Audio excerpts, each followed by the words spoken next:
respetado, querido en el equipo. La verdad es que súper escuchado con sus podcasts. Una enciclopedia, la verdad, de información deportiva, periodística, de relevancia. Un hilo conductor también del deporte de nuestro país, respetado también por sus pares, yo diría. Un hombre que está ahí en la cancha, un hombre que está reporteando, un hombre a veces también yo me imagino que debe ser temido por la información que justamente reportea, un hombre reconocido el viernes 13 de diciembre en una ceremonia de premiación del Círculo de Periodistas Deportivos. Fue reconocido con el galardón premio Ramón Palma, que reconoce la trayectoria, y me refiero a nada más y a nada menos que a Fernando Tapia, nuestro compañero en la radio, uno de los pilares de Pauta de Juego, y que hemos querido reconocer acá en Fuera de Pauta. Nadie nos lo exigió, sino que simplemente quisimos reconocerlo, pero también tenemos mucha curiosidad en este programa, que es una revista pop, de conocer a una figura super pop. ¿Qué más pop que un periodista especializado en deporte? Bienvenido, ¿cómo estás? Gracias, Rita. De verdad que me sonroja, me pongo un poco nervioso. Uno ¿verdad? Está acostumbrado, sí, en serio te lo digo. ¿Nunca pensaste que teníamos esta curiosidad? No, jamás. Primero, me sorprendió, de hecho, el reconocimiento que hacen los pares, ¿no? Los periodistas deportivos, y la ceremonia anual del Círculo de Periodistas Deportivos, con este reconocimiento que agradezco claramente, ¿no? Que reconocen la trayectoria. Ya son 33 años vinculado al periodismo, básicamente deportivo, pero aunque no lo crea, siento que las experiencias más fuertes han estado fuera del periodismo deportivo. Es una cuestión increíble. ¿Cómo así? Sí, las experiencias periodísticas que yo he vivido más fuertes, que me han marcado más en mi carrera, están alejadas al periodismo deportivo. Efectivamente, las emociones, las alegrías están vinculadas con el deporte, pero las experiencias periodísticas que más me han marcado no tienen que ver con el periodismo deportivo. Entonces, a ver, entonces, partamos por eso. Bueno, porque, de hecho, te quería preguntar, a ver, periodista de la UDP, sí, nos conocimos de hecho ahí, claro, nos volvimos a encontrar en Chilevisión, ahora tú estás en TVN, además de En Pauta, pero yo te hubiera imaginado como siempre con una trayectoria deportiva. ¿Por qué no partimos con cuáles fueron esas experiencias periodísticas extradeportivas, Fernando? Bueno, a ver, el año yo empecé efectivamente a trabajar ya con contrato, por decir de alguna manera, el año 94. O sea, estoy cumpliendo justo 30 años ya de contrato. En principio en el canal Megavisión, Ya. en Mega Noticias. Ahí estaba en el área de deportes, pero típico un fin de semana. O sea, hubo un tiempo en que quise experimentar en otras áreas. ¿Quisiste o quisieron? No, quise ver cómo me podía desempeñar en otras áreas dentro del periodismo. Hice un tiempo economía, de hecho. Puedo creer. Sí. Conocí, digamos, lo que es la interna del periodismo económico. Me interesó mucho bajo la edición periodística de Mauricio Hoffman en esa época, que era el editor de economía de Mega Noticias. Saliente voz de ADN hace unos días. Así es, efectivamente. Y bueno, estaba en eso. Recuerdo que él me pidió un día viernes que si hacía el favor de llevar la pauta del día a la reunión donde se cierran los temas del día para el noticiario central. Y estaban en esa conversación y uno de los editores dice, bueno, tenemos que ver cómo abordamos el caso Colonia Dignidad, porque estaban surgiendo las primeras denuncias de los menores en año 96. Canal que en esa época además lideraba muy fuertemente a Ricardo Claro. Exactamente. El empresario Ricardo Claro era el dueño del canal. Y además de ser dueño, sabemos que era un hombre sumamente presente en todo lo que sucedía en el canal. Absolutamente. Sí. Absolutamente. Y bueno, y como que se lo sugirieron a otro periodista, pero que no podía porque justo tenía un evento familiar. La tarea era ir el fin de semana a ver qué estaba pasando, a ver, reportear un poquito. Y yo soy de la zona, yo soy cauquenino, soy de la región del Maule. La Colonia Dignidad siempre fue un tema que me genera mucha curiosidad. Se decían muchas cosas. Y bueno, levanté la mano y dije, yo puedo ir. y me ofrecí. Año 94, 96. 96, tú tenías 51 años. Ahora tengo 52, Ya. he tenido, bueno, yo soy del 72, saca la cuenta, 24 años. Un chico. Claro. Bueno, me fui y ahí, bueno, tuve igual la fortuna. Uno siempre tiene que tener un poco golpe de suerte, porque me encontré así como tratando de buscar a las familias en la zona, en las cercanías de Colonia Dignidad, con un pastor evangélico que me acercó a las víctimas, justo las conocía, estaba muy vinculado al tema. Y entonces comencé a generar mucha noticia con testimonios y golpes noticiosos. Finalmente, para resumir la historia, ¿no? Me terminé quedando prácticamente 9 meses allá en la zona de Parral, reporteando el tema de Colonia Dignidad e involucrándome directamente en el plan de fuga de Tobías Miller y Salo Luna.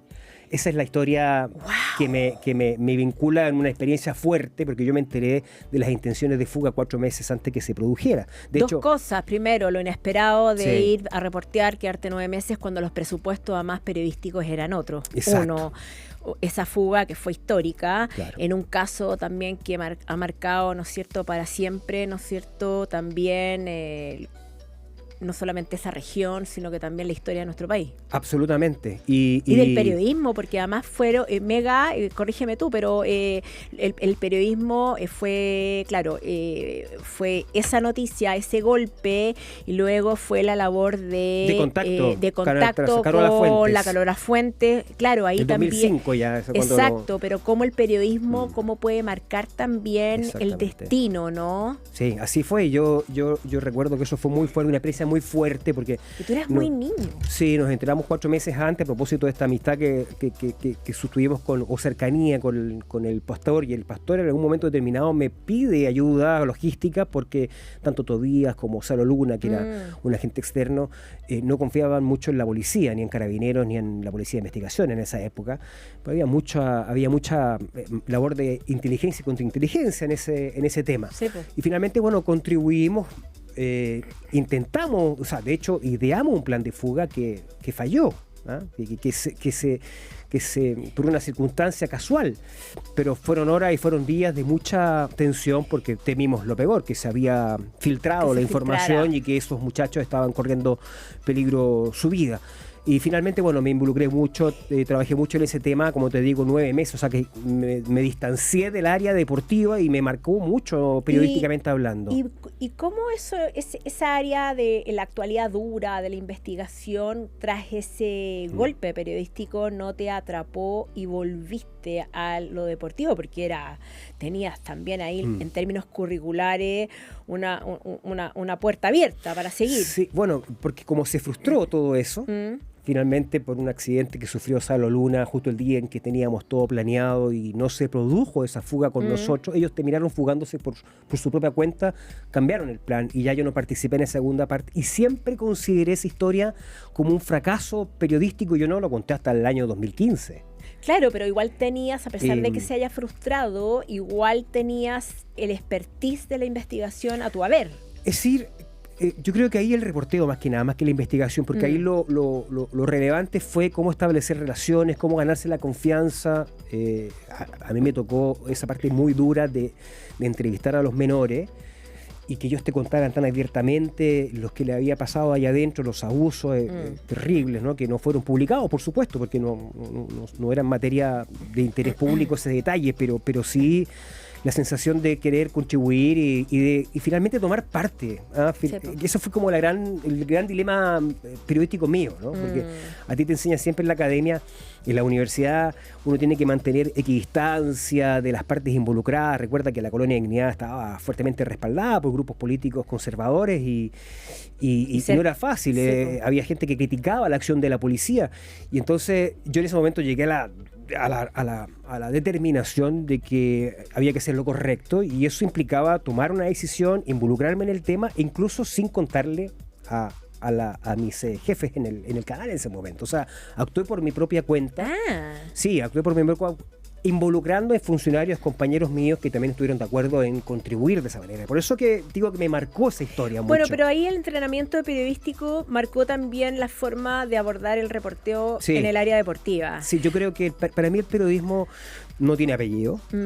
Es periodismo en cualquier área, y yo creo que eso a veces nos falta a nosotros, y aquí también me involucro, porque a veces también uno se pierde en la dinámica de...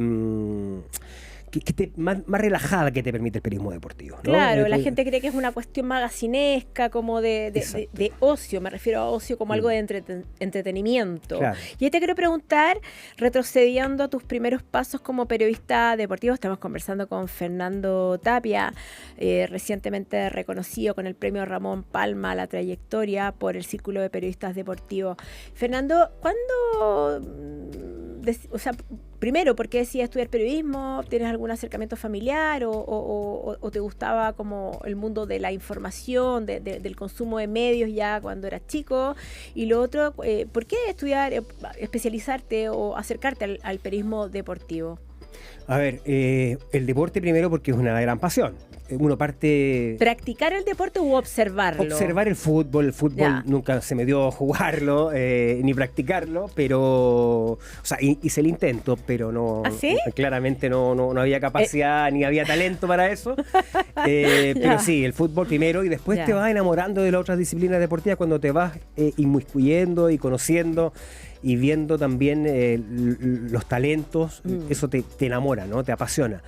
Y el periodismo, la verdad, ¿Te enamora es que, como en el fondo esto como de que el otro es tocado por la mano de Dios? ¿Cómo se dice? sí, pero hay mucho trabajo. Fíjate Ya. que yo creo que en general uno a veces se cae en el facilismo de decir acá hay puro talento. No, y la Ya. verdad es que para ser un deportista profesional exitoso hay que tener Esa talento, disciplina. pero hay mucha disciplina Ya. y mucho trabajo. Y eso yo lo he aprendido con el tiempo, viendo y estando cerca de los deportistas, y uno ve efectivamente que hay un tremendo sacrificio. O sea, Sí. hay tipos que dejan de lado toda la juventud y Sí, todos pues. los placeres que a veces uno tiene en la juventud, que puede aprovechar la salida con los amigos, la fiesta, etcétera, y eso, etcétera. perdona, rápidamente, porque quiero hablar de ti, no de los deportistas, pero eso tiene que ver como con un tipo de cabeza en general. El hilo conductor es un tipo de cabeza. Yo creo que sí, porque hay una pasión que te rige, que te lleva, Ya. que hay una disciplina que Ya. se va creando a alcanzar algunos objetivos. Y a propósito del periodismo, bueno, dictadura, en donde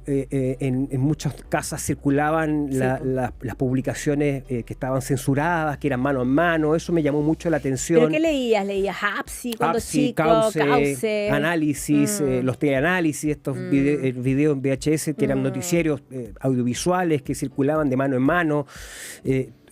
Todo el trabajo del periodismo en prácticamente la clandestinidad, eso me Sí. llamó mucho la atención. Entonces, para mí se transformaron en los héroes anónimos también de esa época en que yo comenzaba recién a tener un poquito más de conciencia de lo que estaba pasando en el país. Sí. Pero después vino toda esta situación del deporte también que me enganchó.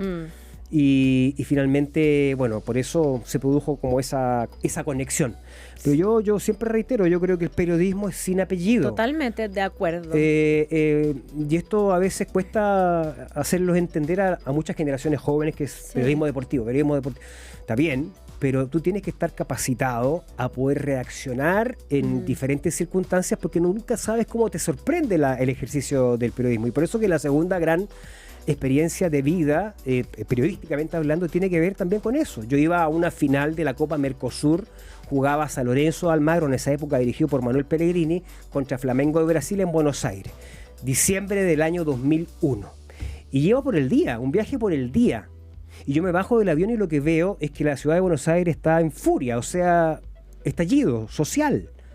La gente tomándose los supermercados, en la época de Fernando de la Rúa. Wow. Entonces, yo iba camino al estadio y finalmente estado de sitio.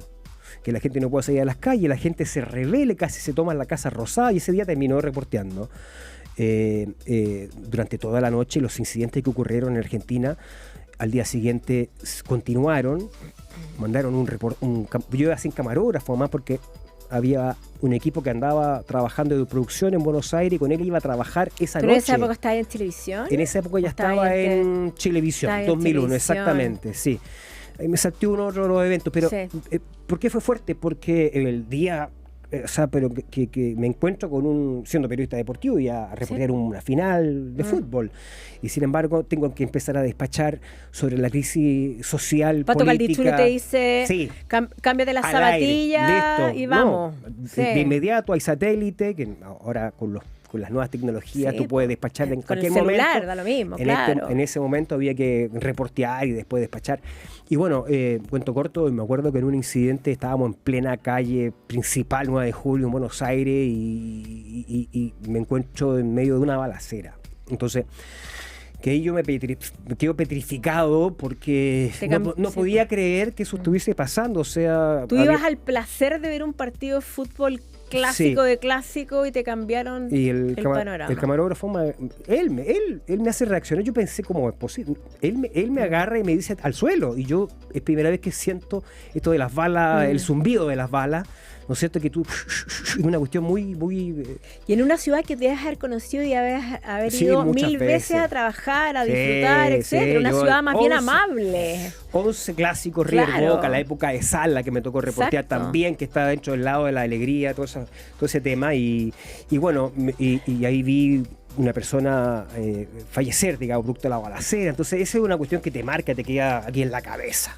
Seguimos haciendo Fuera de Pauta cuando son las 15:50, teniendo el privilegio de conversar no sobre la contingencia deportiva, sino que sobre él, Fernando Tapia, nuestro compañero que recibió hace pocos días, ¿no es cierto?, este premio Ramón Palma a la trayectoria por parte del Círculo de Periodistas Deportivos, aprovechando de conocerlo no por justamente los análisis o las opiniones que emite, sino por sobre quién es, cómo se ha ido formando, ¿no es cierto?, en justamente su carrera. Y no solamente en lo deportivo, sino que también en lo extradeportivo nos contaba. Hemos hablado, de hecho, más de lo extradeportivo, porque, como te decía... Es que es lo que yo quería hablar. Pues si tú sabes que yo nunca he visto un partido de fútbol completo en mi vida. No te puedo creer Nunca, eso. nunca. Ni siquiera en la época de la selección chilena ganando Copa América, nada. No, nunca. ¿De verdad? No, una vez en el... Teniendo un padre tan futbolero, además. No, nunca. Me tendrá... No, jamás.